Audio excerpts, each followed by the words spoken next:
होली होली होली मैं तो राम जी की होली। होली होली होली मैं तो राम जी की होली। होली होली होली मैं तो राम जी की होली। गाइए प्यार से।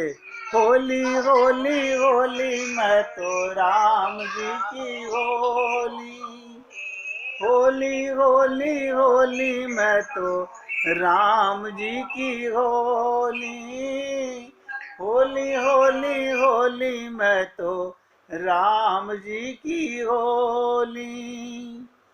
होली होली होली मैं तो राम जी की होली। होली होली होली मैं तो राम जी की होली।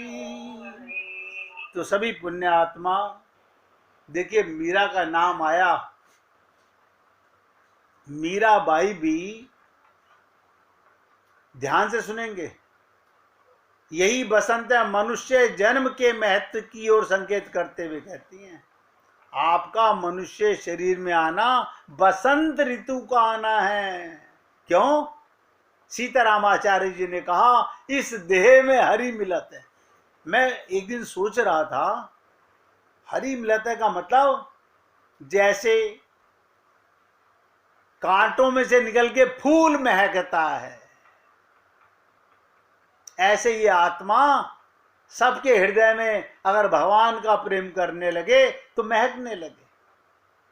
अब मीरा जी ने कहा ये मनुष्य जन्म की इंपॉर्टेंस क्या है, ये बसंत है, संकेत करते हुए कहती हैं ये बसंत ऋतु के समान अल्पकाल के लिए प्राप्त होता है।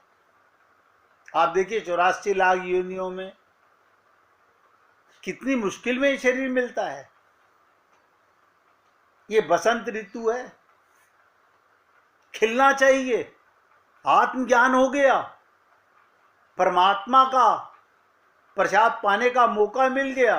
अभी भी हम जाग नहीं रहे, हाय शरीर हाय शरीर, हाय परिवार हाय परिवार, हाय माया हाय माया।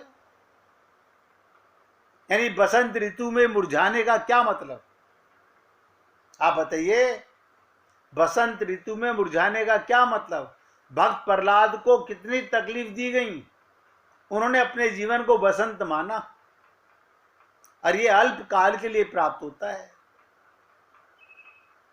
क्या मतलब, ये जो जीवन है, जिस दिन तुम्हें आत्मज्ञान हो गया, एक एक शब्द पे ध्यान दीजिएगा, जिस दिन तुम्हें आत्मज्ञान हो गया उस दिन से तुम्हारा होली खेलने का अवसर आ गया। ये अवसर है। अब तो मैं राम जी की होली, क्योंकि आत्मज्ञान हो गया। अब होली, होली माने अब तो राम जी की होली। अब क्या करूं, खाऊं तो राम जी के साथ, पीऊं तो राम जी के साथ, सोऊं तो राम जी के साथ, नाचूं तो राम जी के साथ, हर क्रिया मेरी भगवान के साथ। और जो आत्मा भगवान का हो जाता है, जिन्हें आत्मज्ञान हो जाता है, हे पुण्य आत्माओं, उनके जीवन की होली दिव्य आत्मिक आनंद में लीन हो जाती है। वो 24 घंटे मस्ती में रहते हैं। कैसे हो? आनंद में है। अरे आनंद में हो, बुढ़ापा तो आ रहा है, बुढ़ापा आ रहा है शरीर को, मुझे नहीं आ रहा, मेरे में तो बसंत आ रहा है। कहते ना, महका करेंगे आप भी पहरो इसी तरह। अपने को शरीर मान के बूढ़े मत होइए, अपने को शरीर मान के मरने वाला मत मानिए। फिर मेरे प्रयत्न का, सेवा का कोई लाभ नहीं अगर आपको आत्मज्ञान ना हो। फिर तो ये आत्मा आत्मिक मंडलों में होली खेलती है। ध्यान से सुनो, आत्मिक मंडलों का क्या मतलब हुआ। भक्त प्रहलाद को हिरण्यकश्यपु तरह तरह के कष्ट दे रहा है, जले हुए अंगारों से उसे जलाया जा रहा है, और वो पुण्य आत्मा ऐसा महसूस कर रहा है कि ये सारे मुझ पर फूल की वर्षा कर रहे हैं। आप हम लोगों को क्या शिक्षा लेनी चाहिए? जब कष्ट आवे, कोई भी कष्ट, किसी तरह का कष्ट, तो हमें करना चाहिए, ये नारायण मेरे ऊपर फूलों की वर्षा करा रहे हैं, क्योंकि मुझे अगर शरीर की तकलीफ में तकलीफ महसूस हुई तो मुझे आत्मज्ञान से हट गया, मैं फिर वापस उसी में घुस गया, अंधकार में। इसलिए ये चेतनता का अनुभूति होते ही ये आत्मा आत्मिक मंडलों में संतों के साथ, भक्तों के साथ, पुण्य आत्माओं के साथ, गोलोक में, साकेत लोक में, बैकुंठ लोक में, शिवलोक में होली खेलती है। और ताज्जुब की बात,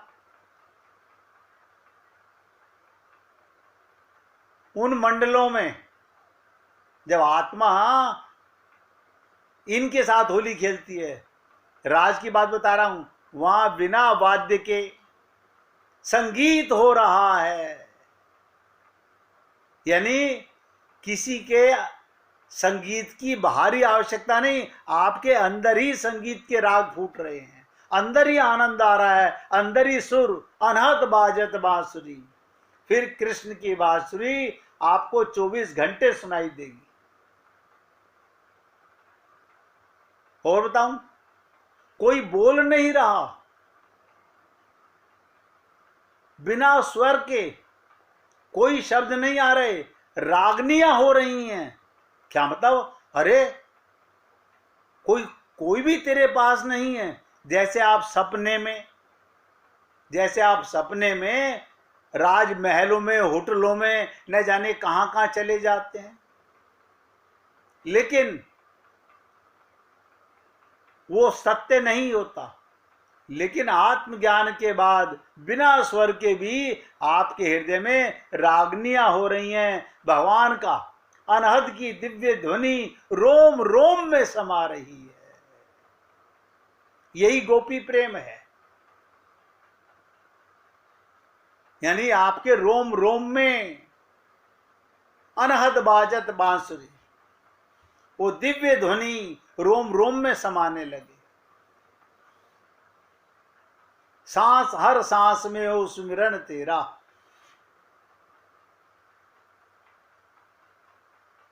देखिए, मेरे शब्दों को केवल सुनने का नहीं, हृदय में ले जाकर के जब सत्संग समाप्त हो जाएगा, उसके बाद आप सबसे निवेदन करूंगा, सोचिएगा आंखें बंद करके चिंतन जरूर कीजिएगा, सुमरन जरूर कीजिएगा। अगर मैं आत्मा की अनुभूति करने लगूं तो मुझे कौन से प्रीतम, आप सोचिएगा, आपके गालों पर आप पुण्य आत्मा हो, भगवान की प्रेमी हो, प्रेमिका हो, और भगवान अपने हाथों से आपके मुख पर गुलाल लगा रहे हैं, चंदन लगा रहे हैं। सोच के देखो कैसी अनुभूति होगी। आपके रोम रोम में फुरफुरी छाने लगेगी कि हे गोविंद, इतनी करीबी का एहसास, इतने आनंद का एहसास। एकांत में शील और संतोष का केसर घोलकर, जैसे आप एकांत में होगे, आत्म अनुभूति होगी, प्रीतम तुरंत केसर घोल कर लाएंगे। और ध्यान से सुनिएगा, प्रीति की, प्रेम की पिचकारी में अपना प्रेम भर के वो परमात्मा आपकी आत्मा को अंतरिक्ष मंडलों में ले जाएगा।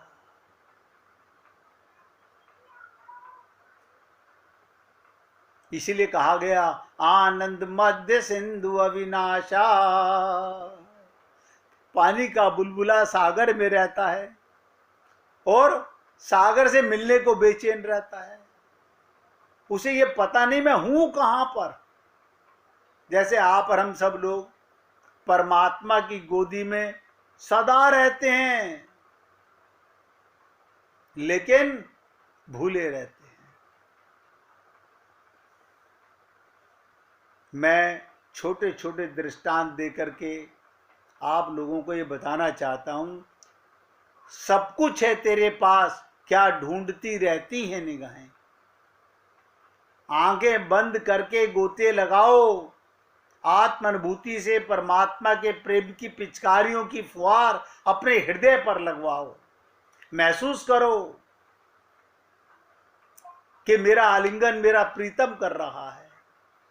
सोच के देखो,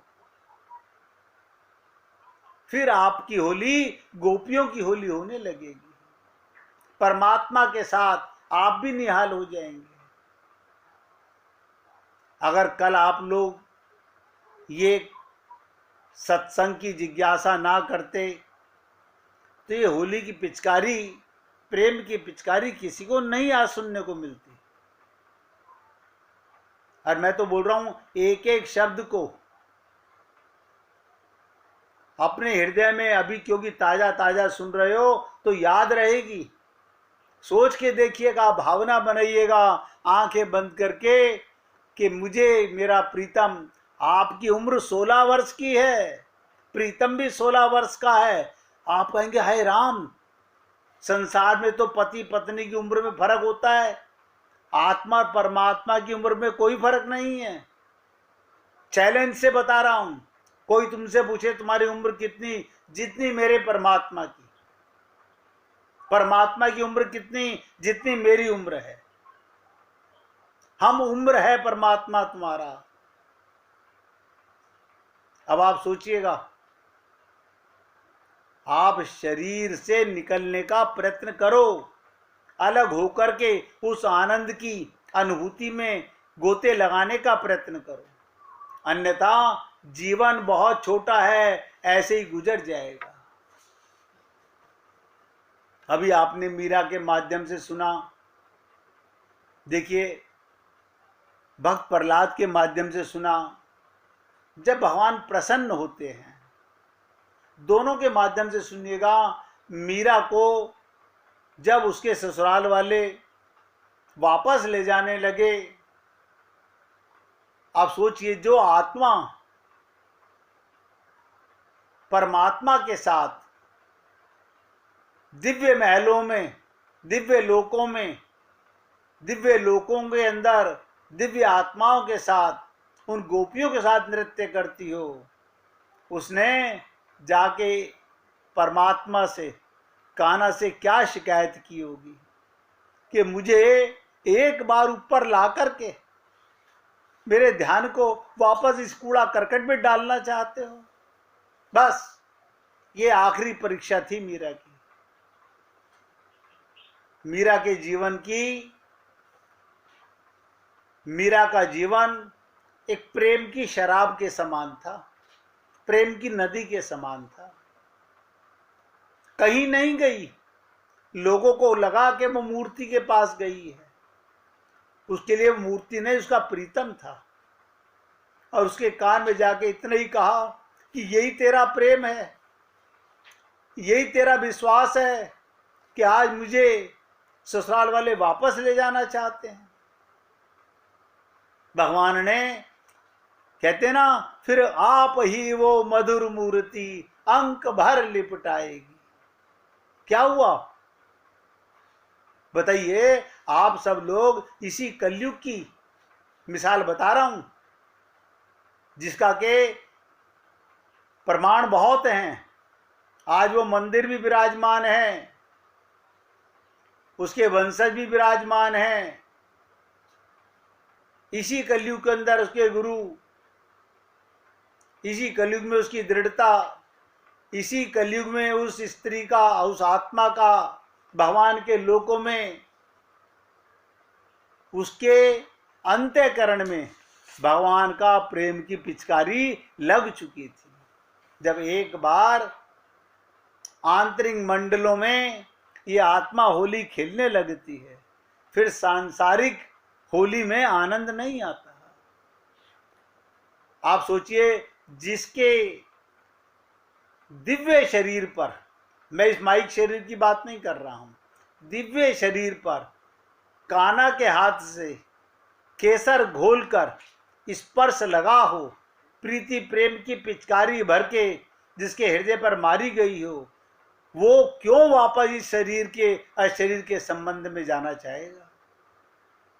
लेकिन उसकी दृढ़ता देखते हुए प्रीतम परमात्मा भगवान श्री कृष्ण ने मूर्ति से भी, सोचिएगा, मूर्ति छोटी सी, इतना बड़ा देह, दोनों तरह से प्रमाण देखिए। हरि व्यापक सर्वत्र समाना, जो पुजारी रोज पूजा करता था उसके लिए वो पत्थर की मूर्ति थी। मीरा के लिए जीवंत परमात्मा थे, मूर्ति नहीं थी, उसका प्रीतम था। और भगवान उसी मूर्ति में खींचकर मीरा को अपने साथ ले गए। आप और हम लोग उसके भजन गाते हैं, अच्छी बात है, लेकिन ऐसा भाव क्यों नहीं लाते? मुझे भी आज मौका मिला कि होली का महोत्सव है और सभी पुण्य आत्मा एक साथ सुनने के लिए तैयार हुई। बहुत खुशी हुई मुझे इस बात की। कल मेरे मन में निराशा थी कि आधे लोग सुनेंगे, आधे नहीं सुनेंगे, तो फिर फायदा नहीं सुनाने का। जिस प्रकार देखिएगा, एक कलयुग और एक सतयुग। भक्त प्रहलाद राक्षस कुल में पैदा हुआ, उसको भगवान के प्रेम का साक्षात्कार महसूस हुआ। मीरा कलयुग में मायाबद्ध जीवों के परिवार में पैदा हुई, रजवाड़े में पैदा हुई, जहां पूरे शौको शानत थी, हर तरह की सुविधाएं थी, लेकिन जिसे परमात्मा की लगन लग जाती है, फिर वो संसार के मिथ्या आनंद को छोड़ देता है। और दोनों के अंदर ही, एक में तो प्रमाण दिया भगवान ने कि मीरा को उसकी आखिरी इच्छा थी कि प्रभु मुझे अपने साथ ले चलो, मैं अब संसार में नहीं जाना चाहती।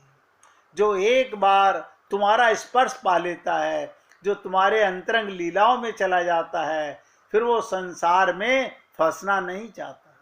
वो हमारी तरह दोगली नहीं थी कि जहां देखी तवा परात वहां बिताई सारी रात। वो तो गली गली भगवान की धुन लगाती, हर जगह अपने प्रीतम के साथ नाचती थी। मीरा कभी अकेली नहीं नाची। मीरा को 24 घंटे आभास रहता था कि मेरा प्रीतम मेरे साथ नृत्य कर रहा है। तो देखो मीरा ने कितनी बड़ी कमाई की। आप और हम सब लोग भी अधिकारी हैं, भगवत प्राप्ति करने के अधिकारी हैं। ये देह भी मिल चुका है, ये बसंत का उत्सव मीरा से सुन के चुके हो।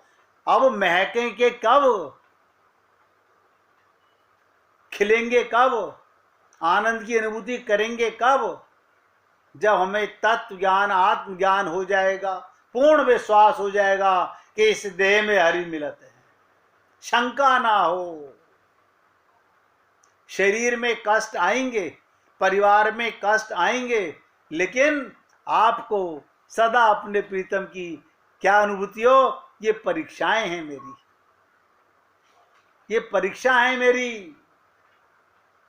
हर घड़ी आपको संसार में, इसी को भगवान ने कहा, तस्मात् सर्वेषु कालेषु माम सुमरन युद्ध च। हर पल हर क्षण ये जीव मेरा चिंतन करे और युद्ध करे, कर्म करे। संसार में रहना पाप नहीं है, संसार में रहना ही तो आपकी परीक्षा है, वरना आप पास कहां से होंगे? आप सोचिएगा, नारद जी तो कलयुग में मिलेंगे नहीं, नारद जी तो कलयुग में मिलेंगे नहीं, और बिना श्रद्धा और विश्वास के कोई बड़े से बड़ा जगत गुरु भी हमें गुरु क्यों ना मिल जाए, हमारा काम बनेगा नहीं। इसलिए आपसे निवेदन करूंगा, भगवान के प्रेम को अपने हृदय में बसाने के लिए, भगवान के प्रेम के साथ होली खेलने के लिए कम से कम आज के दिन ये विश्वास कर लेना कि मैं आत्मा हूँ। अगर इस जन्म में भी मेरा कल्याण नहीं हुआ तो न जाने मुझे कितने जन्म और भटकना पड़ेगा। अब मीरा की इतनी बात सुनी है तो मीरा की ही एक धुन लगाएंगे। मीरा भली